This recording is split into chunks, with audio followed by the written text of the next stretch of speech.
about 2 minutes. We're going to let folks trickle in here and then we'll get going.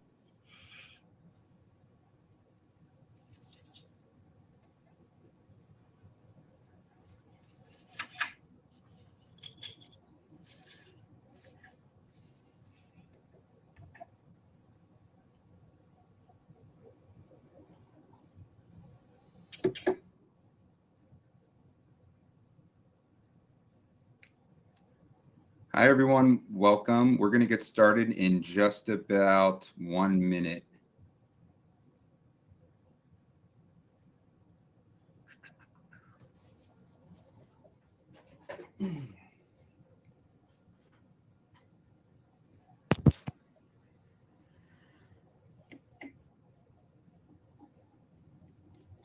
All right. Get started in about 30 seconds.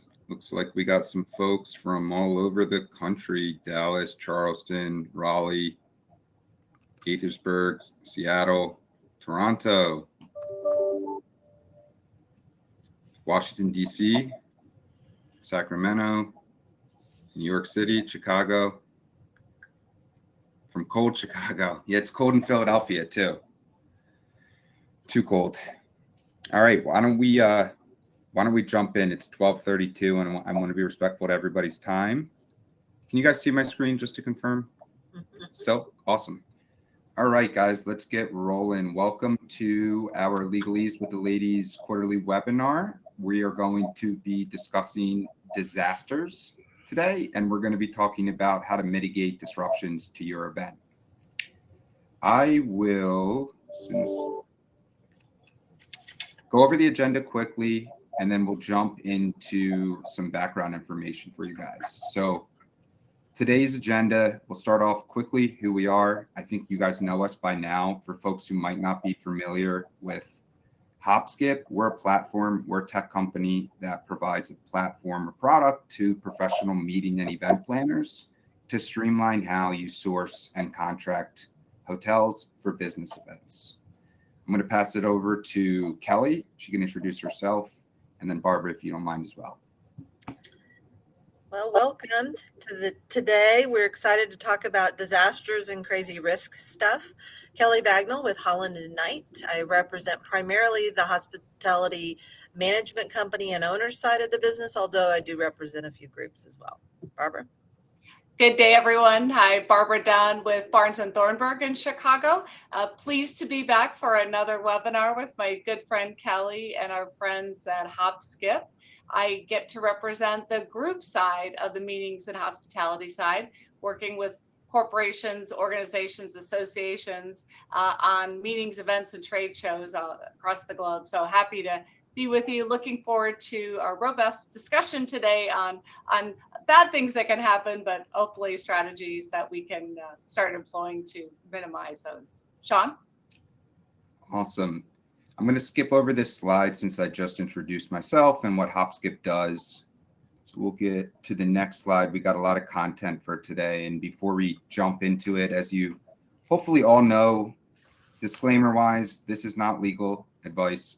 Every situation is different and depends on specifics. Please always consult your attorney. Today is just information and guidance from two of the best in the industry. We're going to start today's session with a poll just to do a temperature from the audience. The question we are curious of your take is, what potential disruption in today's climate keeps you up at night the most?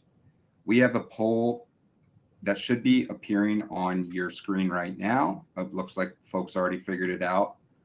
So I'll read out the results as attendees begin responding. It looks like the biggest disruption that keeps most of the planners up at night is security incidents. And I know that's timely as it relates to some of the happenings in the media. Besides security incidents, natural disasters and weather events, also another timely disruption. All right, we'll give it another 10 seconds or so, and we will be distributing the poll results as well when we share the recorded webinar next week. All right, Before I jump to the next slide, I just want to make sure everybody knows and also want to thank everyone who contributed questions in advance of the webinar. A lot of those questions are going to be covered in today's presentation, but if they're not, they'll most likely will be in a future one. And please feel free to use the chat as we go throughout the presentation to ask different questions. We'll try and hit on those as well. Okay. Now that we got all that fun stuff out of the way, we have another full question for you. Next question. Where is your organization today in preparedness planning? Is this something you do?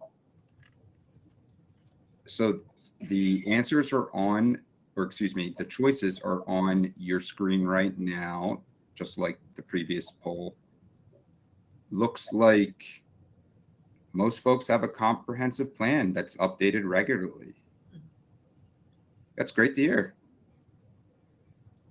All right, we're going to now get into some content. Oops, did I just lose? Am I still sharing or no? No. The PowerPoint is gone. Back. There we go. All right, weather or similar risks, which is a timely topic. Kelly, do you want to kick us off? Sure, I'm more than happy to start here. So weather and similar risks. So in our industry, we've done a couple of things. We've taken the standard force majeure clause and we've bifurcated it to make it, frankly, something that is its own beast. But we can talk about that.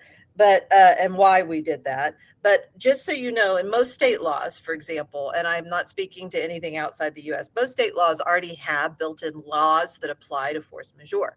Now, they may be pretty narrow, but they have a body of case law typically behind them. They might have a statute that is robust or one that is very narrow.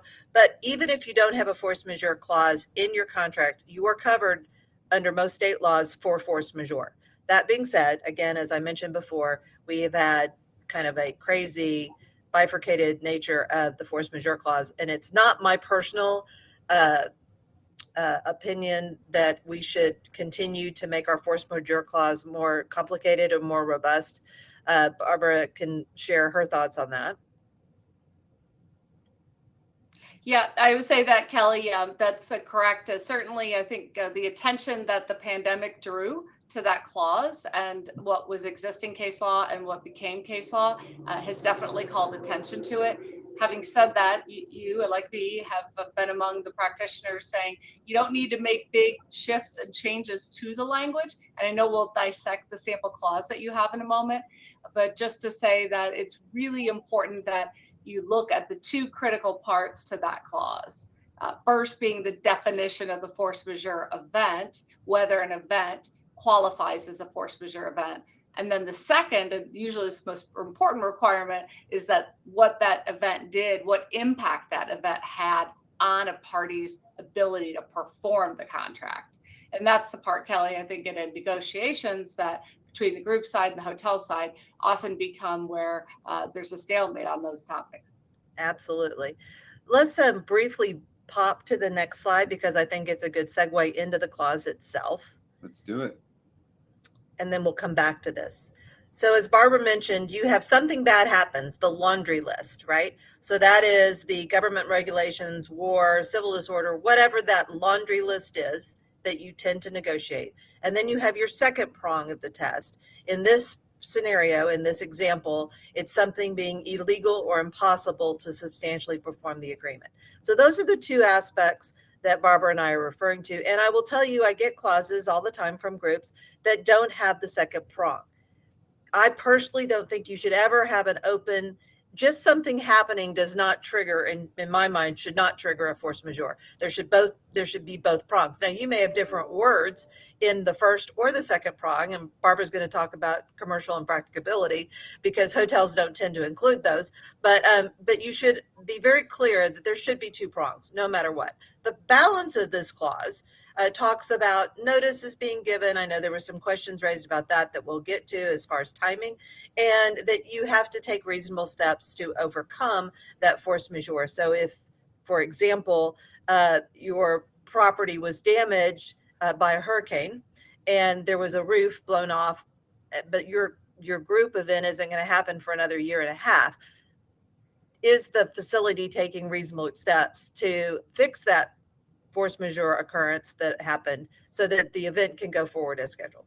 So, Barbara, do you want to talk about the second prong in particular? Yes, I think so, Kelly. I mean, the example in this context that we're talking about, and the great example you just gave about an impact of a hurricane, obviously, there's a variety of weather and natural disaster incidents, unfortunately. And to Kelly's point earlier, it isn't just that the event occurred, it has to have a particular impact on performance. So I do say, don't get too hung up on the grocery list. It's important to list things, but the key from my standpoint is having a catch-all statement at the end. I will point out that this example we're looking at, the catch-all says, or similar emergencies. So just pausing on that point, in order to say if a volcano eruption is to be on this list and it's not, then we'd have to say that was a similar emergency. Often the language is broader, a cause beyond a party's control or a circumstance beyond either party's control. So the broader language to me is better, but again, that's something you want to look at in each contract, talk to your legal eagle about.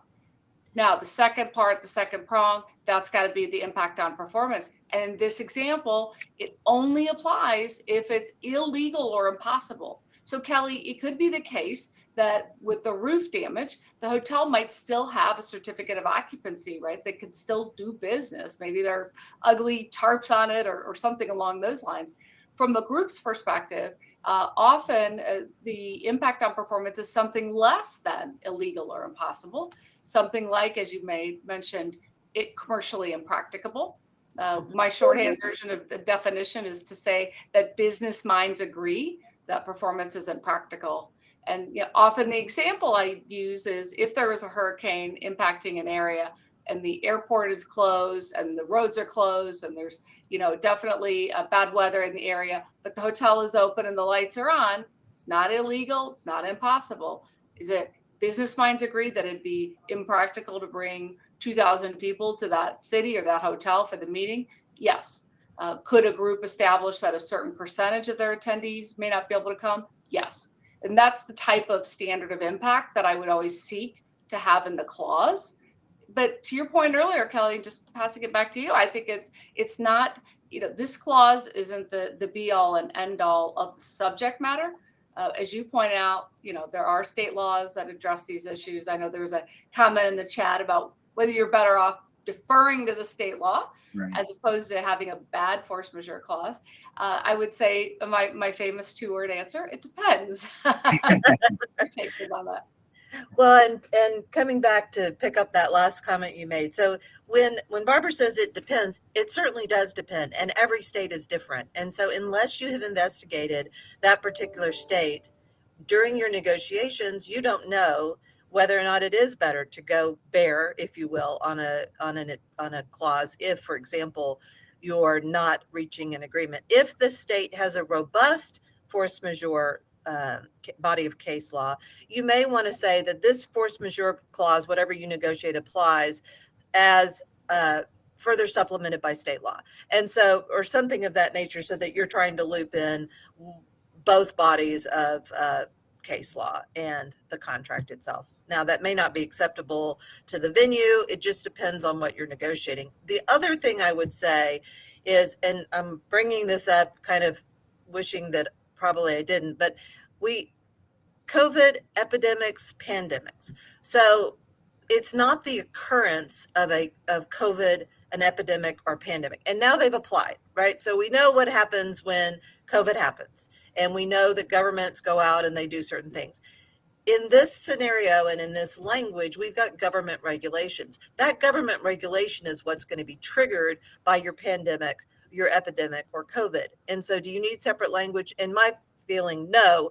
And I personally wouldn't expand it beyond that, because if the government shuts down the city, That's what's going to cause the force majeure to trigger, not that there is COVID that people have gotten again and people are being hospitalized. So if Barbara doesn't have any more comments on that, let's go back quickly to the slide before this and just make sure we've hit on the one before. Yeah. So whether attendee impact the event. So we've gotten some questions that we're going to get in a minute about weather, timing, and that kind of thing. And then the third point, navigating fear and threats. So the only thing I will say on this, and I want just to plant this seed at this time, is people get fearful long in advance, and then they get hyped up by what's on the media or perhaps unfounded concerns. Where is this hurricane going to turn, or where is this fire going to extend to?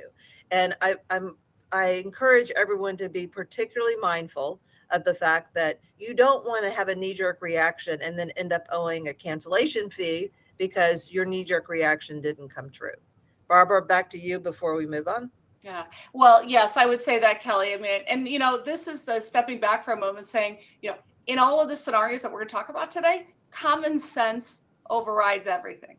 And in this case, common sense, for example, ahead of a hurricane, depending on which way it turns, we have to think about the common sense practicability of bringing, a whole group of people to a city.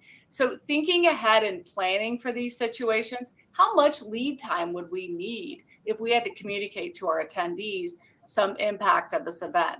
Because much of that is going to govern how a group might make and look at a decision when it comes to a meeting with this potential of threat. So I say that just to say that, certainly liability, as you point out, Kelly, cancellation fees, that's critical, but really that common sense practical approach, I think, is really going to serve groups well. I think at the end of the day, plan on a weather occurrence no matter where you are, even if it's not hurricane season, even if you're not in hurricane area. We've seen numerous examples of this.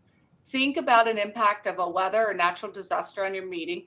Think about how you would plan. What would be your lead time to communicate with individuals? What would be your lead time if you needed to evacuate folks from a city and so forth? Those are the types of criteria that are important. Definitely, as we've talked about, the language is important.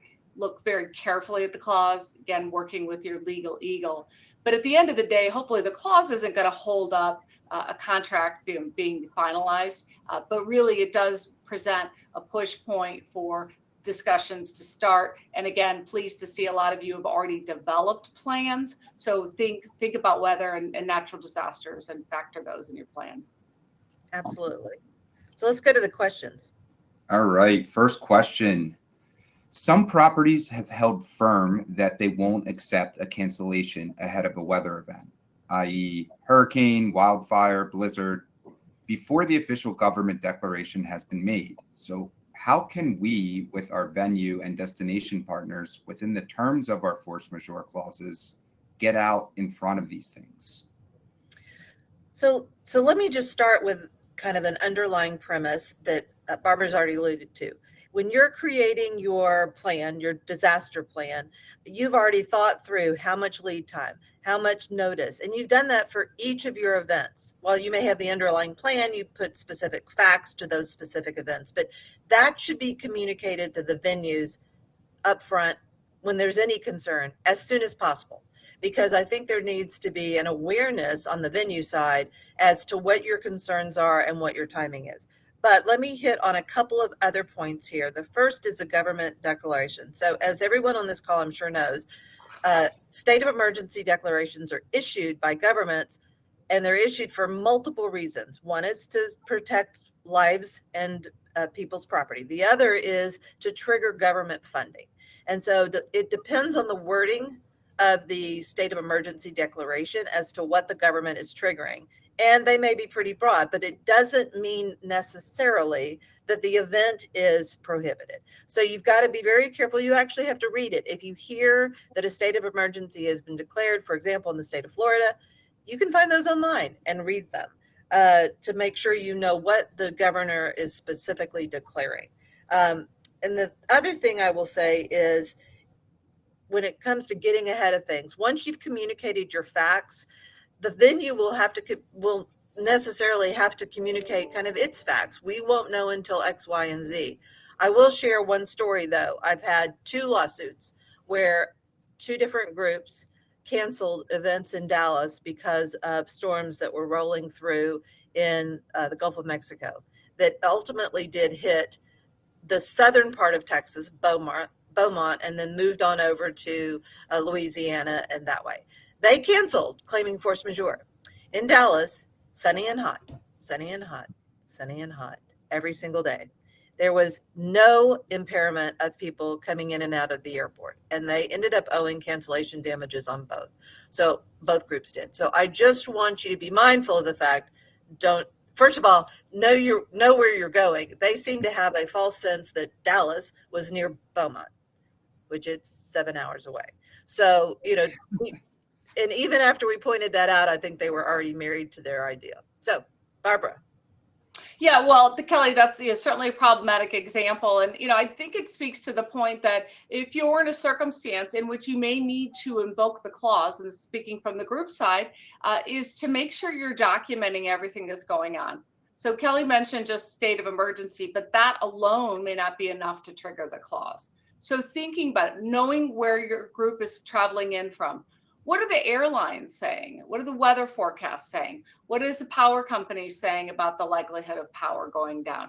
There's a lot of information that can be gathered. And I think all of that information, capturing it in the moment is important. Capturing your decision-making process as well is important. Again, from a practical standpoint, if there is to be harm's way, putting people in harm's way, that's certainly something above all else that should be paramount, security and safety of individuals.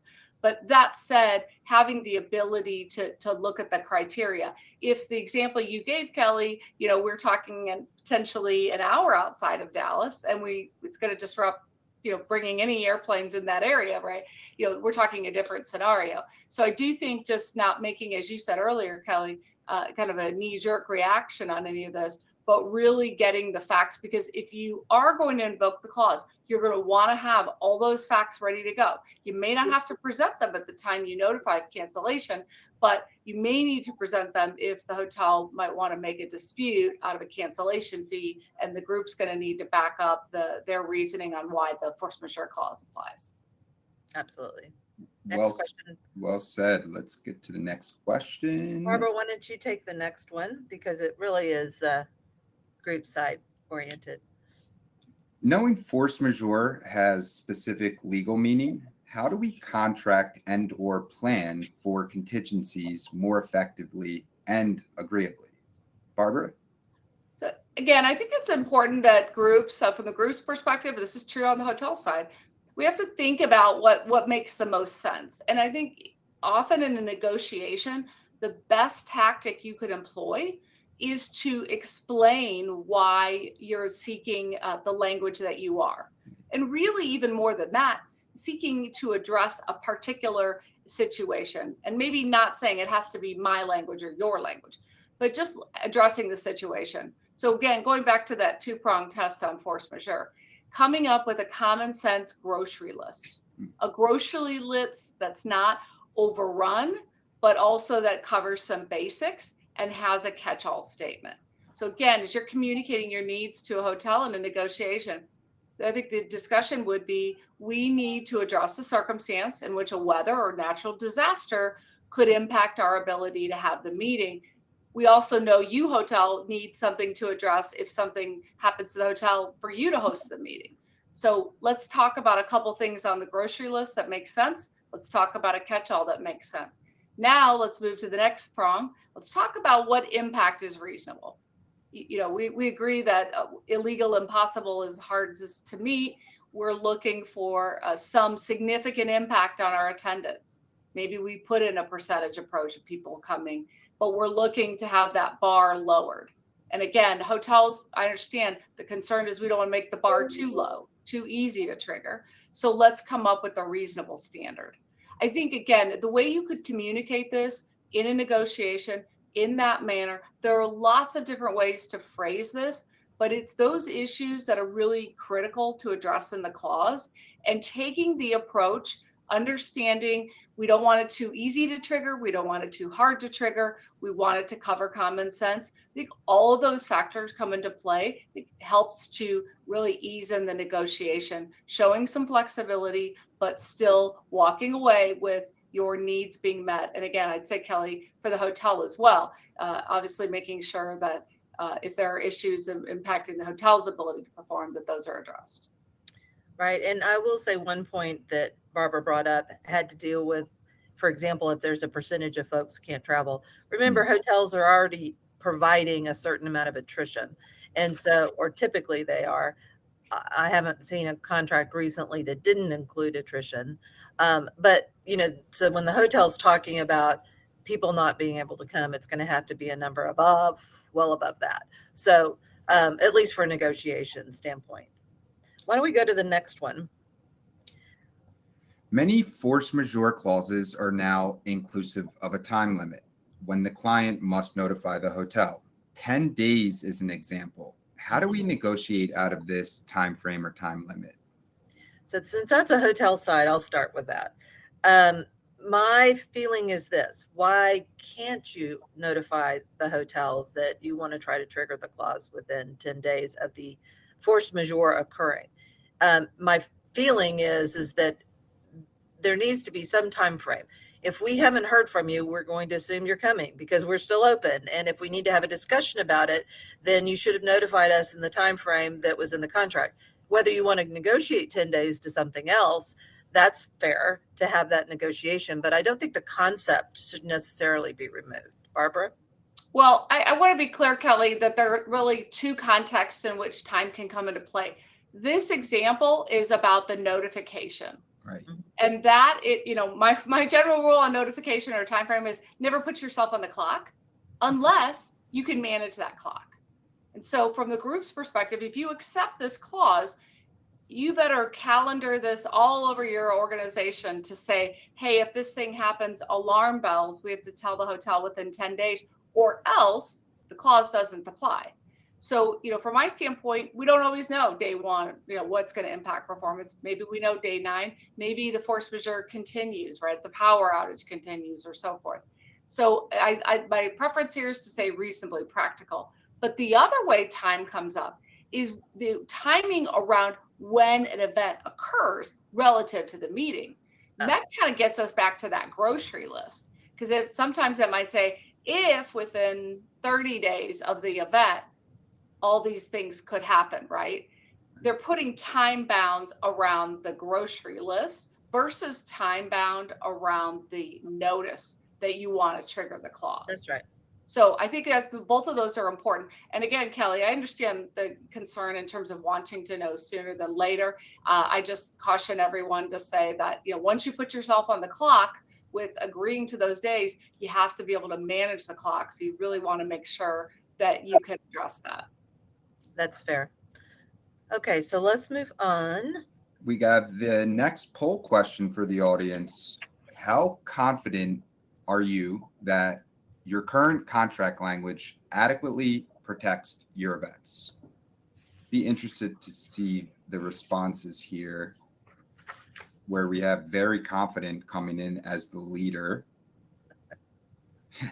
somewhat confident as the second place, no one selected, not very confident, and not confident. 33 folks have responded. We'll give it another 5-10 seconds. Somewhat confident looks to be the winner. All right. All I'm saying is, how many of you have been in litigation? All right. And you know what? It does speak to this proposition as well. What's your risk tolerance? Because if you're walking away from a negotiation, let's say on this force majeure clause we were talking about, less than satisfied, you're accepting some risk that something could happen and it might not fall within the clause.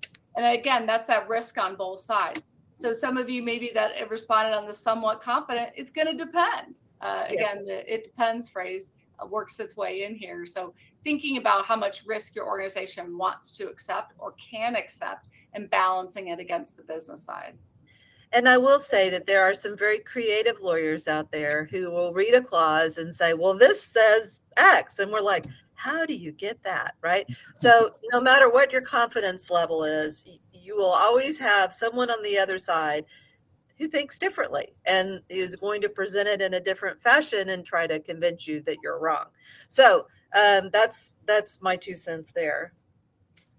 All right, we are going to switch to our next disaster-related topic, data-related risks and possible disasters. One that's near and dear to everyone's heart. All right.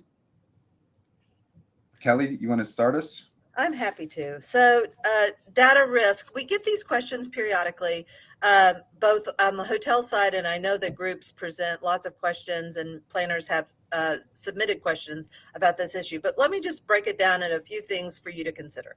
The first is, first you have a data breach. That's a complete personal information gets stolen. Then you have issues of data misuse.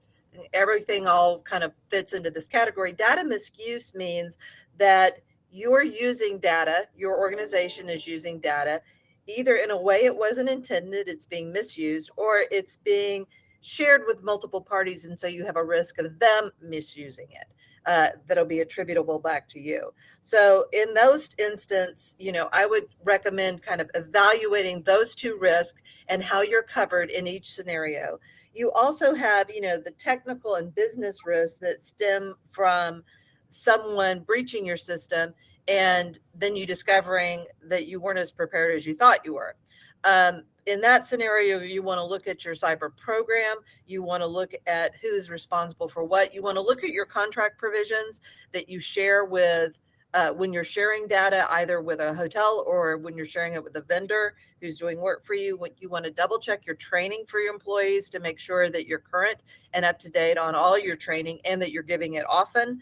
And you want to make sure your privacy notice is particularly updated every year at least to make sure you're compliant with law. And then not only are you compliant with law, but you're compliant internally with what you said you would do with their data. And that's important because you will see the federal government a data scenario is one where it's low-hanging fruit. They will come after you. The FTC will come after you if you say, for example, you're only keeping data for a year and you're never deleting it. And so when there's a breach, you kept it longer than that. So that's really what I wanted to hit on a high level is what your data profile looks like and what you're experiencing on that side, and tell you that those are the things from a possible risk and disaster scenario you could be exposed to. For example, those of you who were part of the Target breach, that breach occurred through a vendor that came through the backside and got Target data through that vendor access to Target systems. So they went in through a vendor to get to Target systems. Barbara? Yeah, Kelly, I agree with all your observations and obviously areas of concern. In this scenario, you're only as strong as your weakest link. We all know that meetings and events have lots of moving parts and lots of moving vendors and so forth. And it's as if that hot potato, you remember the hot potato game, right, gets passed around, and the hot potato is the data. And I agree with you, Kelly, at the time of impact, and this is what I share with group clients, is to say, we've got to make sure when the data comes in the door, it's clean, so to speak, meaning that we have permission to do with it what we need to do and then pass it on down the food chain. And again, every vendor needs to have that. And that's where the vulnerabilities exist. I want to talk about the business risk you mentioned, Kelly, which is, to me, technology dependency, of which we all have, and meetings and events rely on even more so today. That technology dependency equals vulnerability. Because if everything is running on the technology from registration to on-site management and so forth, and there's an outage and it goes down, and I had a client happen just a few months back, the system that was running the registration went down a week out. Scrambling to find a new vendor, scrambling, as you can imagine, everything else. And that vendor not really knowing why it went down or sharing why it went down. So potential of the data breach, as you mentioned as well. And really, it leaves the group in a position that, what are they going to do? And that's why I advise clients, any particular technology that you're going to rely on for your meeting and event, you have to have a backup plan. You have to plan ahead. What's the contingency? What's the workaround? And this group had to do this. If I had to go get another vendor a week out, who would I look to? What vendors would I look to? All of that preparation and planning is critical. Again, the technology is wonderful when it works, but when it doesn't, it presents a significant problem. Now, the data breach part is critical, and vetting your vendors on how they use data, how they treat data. Again, all of that is important as well. That's part of your due diligence. You've got insurance to hopefully back you up, some cyber liability insurance that could come into play in the incident of a data breach. But just to emphasize the point Kelly made, on the consumer side, this is absolutely low-hanging fruit. Every state and at the federal level, they're looking for and trying to protect people's personal data. And when there's a breach, you don't have a lot of time to do notifications. So being prepared to do that and having, again, as Kelly mentioned, your policies, your procedures updated, that's really important. And making sure communication on the topic is important. What happened with my client situation, again, we didn't know why the outage was occurring. The vendor wouldn't share. Potentially they didn't know. We figured it probably did involve a data breach. So how do we communicate that or not to the attendees? How do we do a workaround?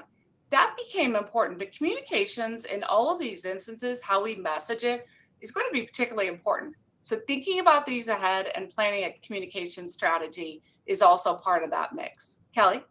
Yeah, so I want to address Amy's question because I think it's kind of in line with what Barbara was just talking about. There are, most venue has a very robust data privacy system and a very unique to itself confidentiality requirements and privacy. And when groups request different language that is contrary to those of the hotels, it is very difficult. The reason being, many groups will deem a hotel a processor of data under the laws. We're not. We're a controller. And so the reality is that you can't impose certain terms of conditions on the venues when they don't fit into that it's a round peg, square hole kind of scenario. So the other aspect of that from a venue is we can't have certain requirements for one client and then we have different requirements for the next client, and we've got 10 people in house that day and they've got 10 different sets of requirements on how data is handled or not handled. And so hotels, venues comply with the law. They have unique policies and procedures, all of which you can find on their websites. They're available for public viewing. And because they're a controller, they don't alter or move much from those type of language because it creates other issues for them down the road and the backside. Now, if someone's cutting down or striking the group policies on those issues, there needs to be an open dialogue about why. And, maybe it's because you made them a data processor and not a controller, or maybe what you're asking for would require audits, which we don't allow third parties to do of our systems. It's a whole breadth. But as you can imagine, because of the number of data breaches that have historically occurred across the nation, some of which have been in the hospitality arena, there is one set of rules that they have to adhere to so that we keep it clean going down the road for every event that we're hosting. Yeah, I agree with you, Kelly. I want to pick up on the point that was made specifically on the confidentiality clauses. Generally, obviously, those are commitments which, are we talking about confidentiality of the terms of the contract? Are we talking confidentiality as it relates to discussions at the meeting and staff coming in and out of the rooms, et cetera? I agree. I mean, and again, for the group's perspective, if you're going to seek a confidentiality commitment, we have to be specific about what we're talking about. On the data side, I agree with you. We have to look at, what each party's obligations are with regard to data. And usually for the groups, that means, again, going back to the point of collection. The privacy standpoint, again, privacy policies, laws protecting privacy, all of this should be consistent. I haven't seen this become an issue in a negotiation, but I do see it as an issue of awareness. And in many instances, it may be the case that the group might be assuming an obligation that they aren't prepared for or made a commitment that they're not complying with. You gave that example, Kelly, about use of information, et cetera. So I do think you have to look carefully at the clauses, but in terms of negotiating particular terms, I don't necessarily think that's important in the negotiation, or that's going to accomplish much outside of what each party is already bound to do. Awesome. So let's hit on the last two. Do you want to go 2 and 3 real quick, or are we out of time? I think we should probably go to the next topic just for timing wise, which is labor issues. So Barbara, do you want to start this one off?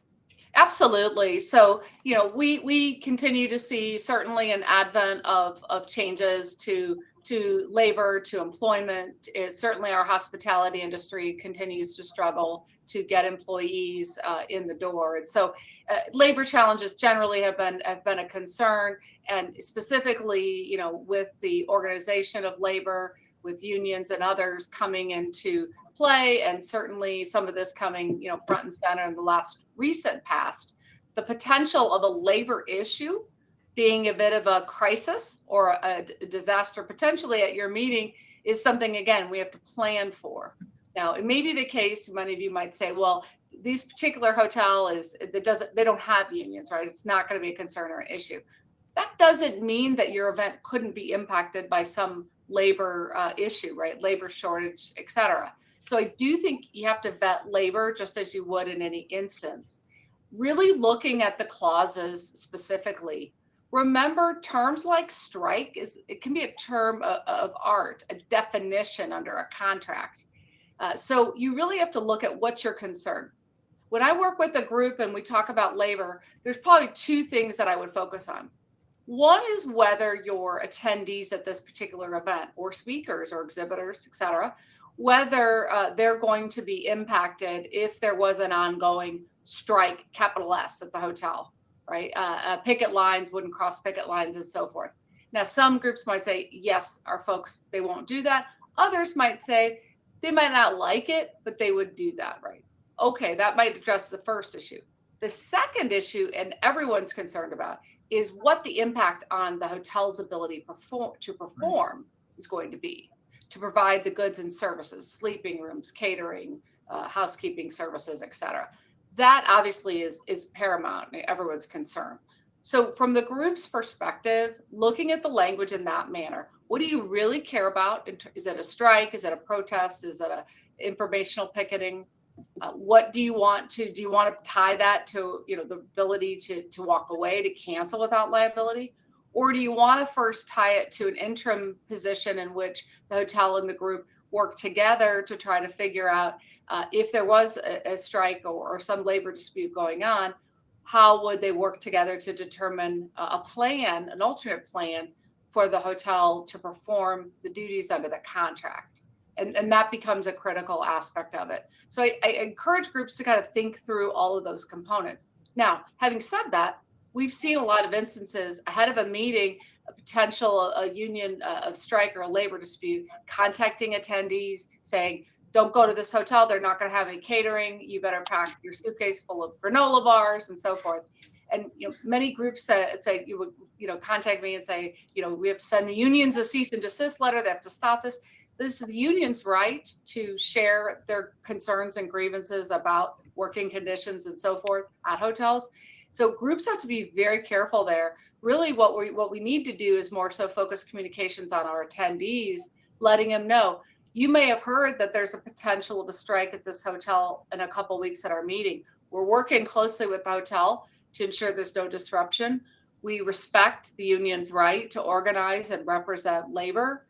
Here's what we're doing. We'll keep you monitoring the situation.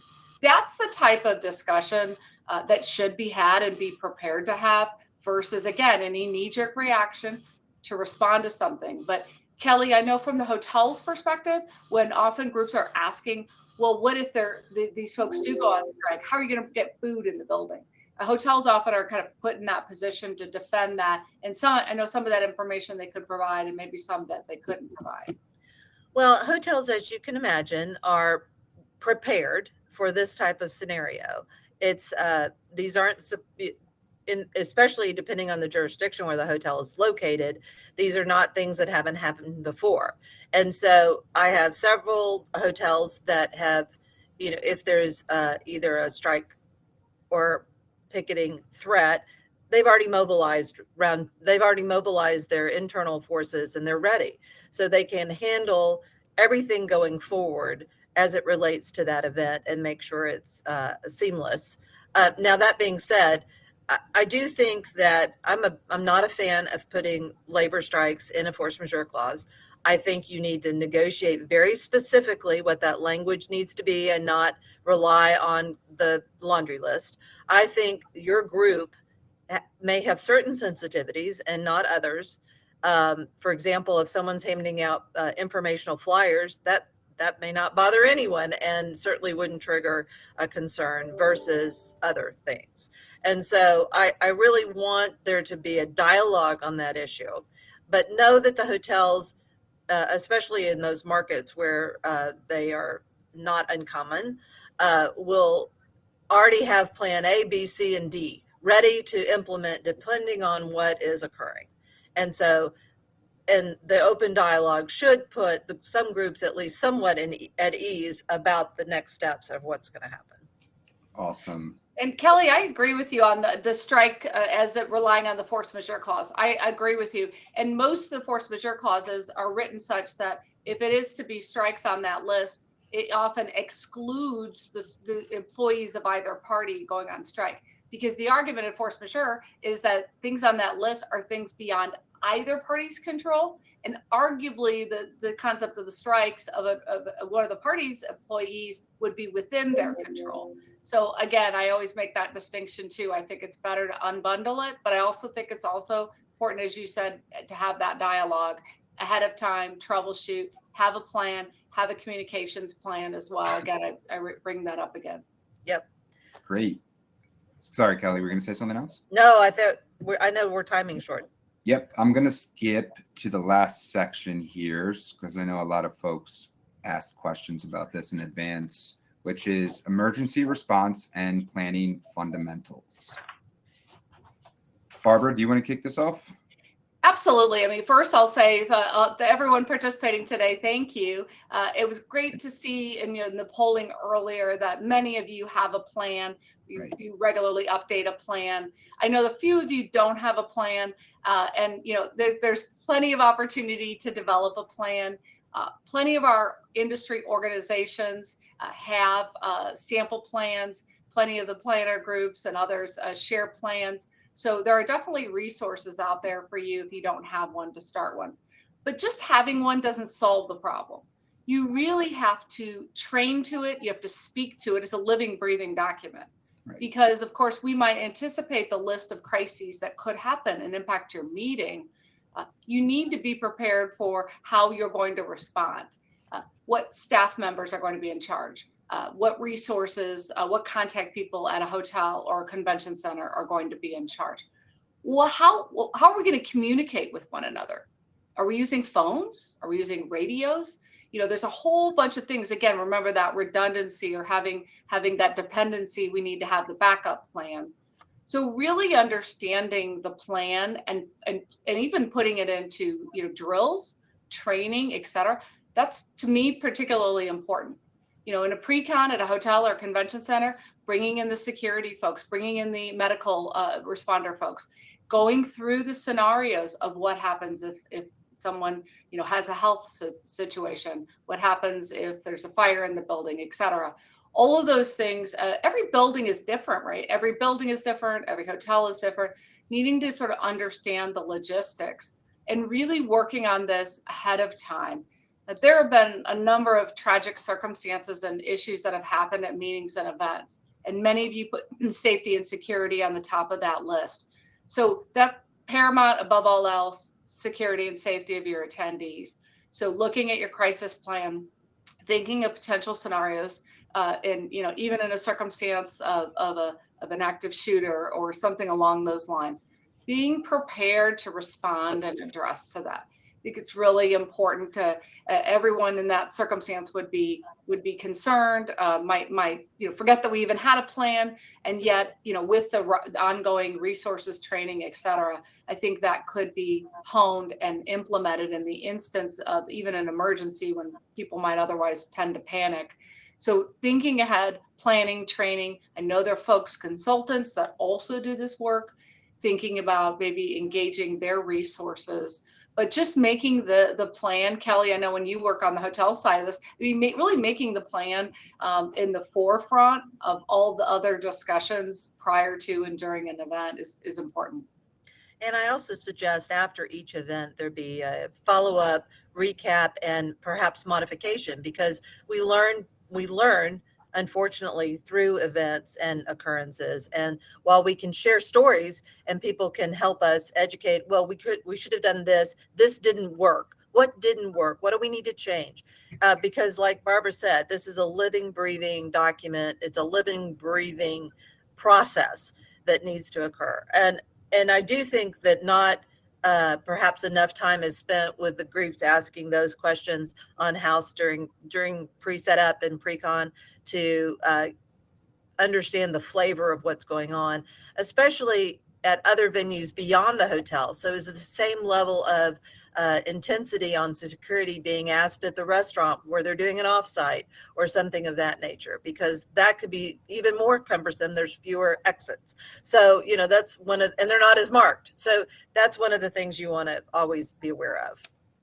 It's a great point. Even special event venues and so forth, as you mentioned, just thinking that through, again, security consultants and others that could come into place and really implement that plan. But I think everyone who's working at that event needs to have that mindset and culture of safety and security. And I think that becomes important, and making sure the vendors have that as well becomes important. Absolutely. We got a question from the audience. Any advice on how best to align your plan as the planner with the hotels or venues plan? Well, they're going to be different beasts, right? So, but they do have some crossover. They're going to be different beasts. I think it is that open communication at the pre-conference planning stage that needs to occur. There were some questions that have come up in the past about why won't the hotel share their entire plan. That's proprietary information, and we don't necessarily, and it is a breathing document. What worked for us 2 weeks ago might be not something that we're going to implement a month from now, right? Because we learned something during an event. So they don't share, but they share the information. So talk about the concepts, talk about the whatever it is that you want. Where are the defibrillators? Who's going to do them? That kind of thing. And so I definitely think that their conversations need to occur.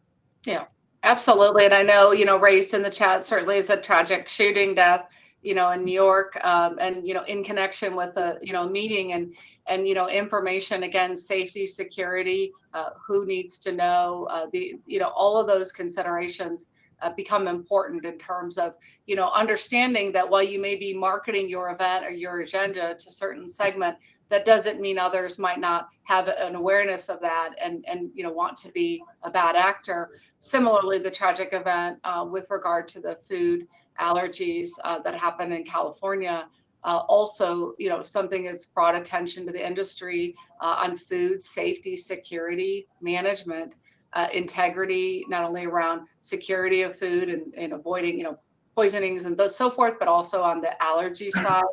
One point on that is just to say, information you might collect from your attendees as to whether they have a food allergy. There are many states now that have the health data laws that if you collect the information, you have to be careful on how it's used and how it's stored.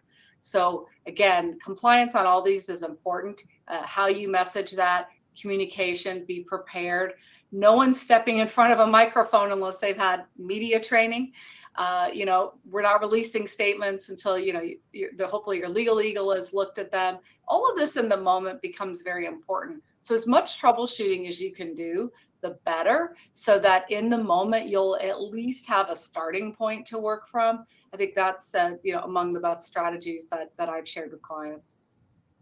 And someone in the comments, let me briefly pointed out the New York shooting.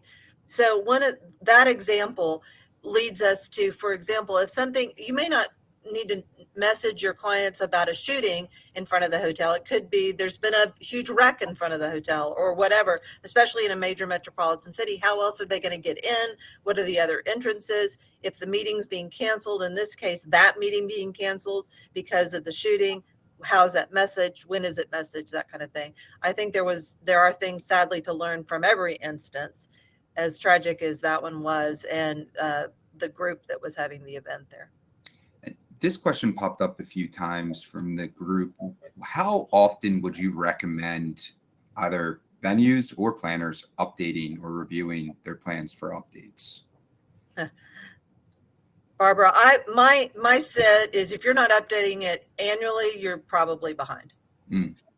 Absolutely. I think before, during, and after the events. And Kelly made a great point about, the after the post event, going through it, also having incident reports, forms, et cetera, that you can do follow up that you need to. But again, planning ahead, communicating, adding to it, revising it, making sure all the contact information is correct and current. Everything from, the phone numbers to contact to the insurance broker to the lawyers, everything, really having that in place and having it ahead of any event, I think to me would be most important, as much as it is for budgeting and other things for your events, right? Putting it on that list of importance, I think is going to give it the priority that it would need to evolve and to keep updated and to keep your staff trained. All right. Last couple of slides here, guys. We're going to try and get through these. This is relevant, I think, to what Barbara was just mentioning. Kelly or Barbara, do you have any tools or resources that you would recommend folks on today's webinar go check out that could help with some of these? So I know our industry organizations, including Meeting Professionals International, Professional Convention Management Association. I'm heading out to IAEE, the Exposition and Events Managers, Trade Show Organizers. There are a variety of resources that they offer on this. I also have found over the years that many of you who have plans are often willing to share plans with others. So I found that happens organically. So I would absolutely go first to some of our industry organizations, look at some of the resources there that are specific to the industry, and then have a conversation with your key vendors, right, that you work with regularly, including the hotels, convention centers, and start the dialogue, see what resources they have. Also, insurance companies, others have risk planning too. So there's some, I would say, cull together a number of these resources and then make sure it fits within your organization or your meeting to address that. Kelly, how about you? Completely agree. A lot of the people you're probably already paying for services, it's your insurance carriers, you're already paying them, are happy to help you because they've already got information in their systems and they want you to adhere to that because it's better for them. So I would definitely think you should start there. That way you're not expending more money when you've already frankly paid for their service. But once you get there, as you're putting it together, and this is not a plug for lawyers, there are people that can help you navigate, whether it's a lawyer or a specialist or a consultant, navigate through making it yours, making it your own, and you don't want a bunch of stuff in it that doesn't work for you and isn't applicable to you, because then you're going to be held to some standard by law, and lawyers will use that against you. You're like, well, this says X, Y, Z. What did you even do there? Well, we ignore that because it's not our, don't do that. It has to be yours. It has to be you own it, live it, breathe it, kind of thing. Excellent. All right, guys, that was great. We're just about out of time. I want to thank Kelly and Barbara for another great webinar. I would like to thank also everyone who registered and submitted questions, feedback in advance. It really does help fuel these sessions. We will be hosting another session here coming up in about a month or so. I want to say we'll share the exact date here shortly.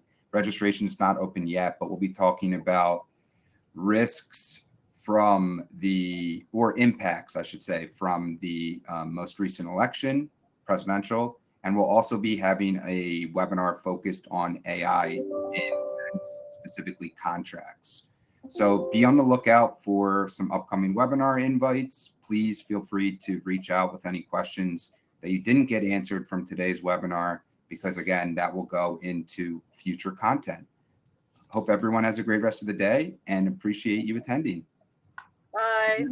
Thank you.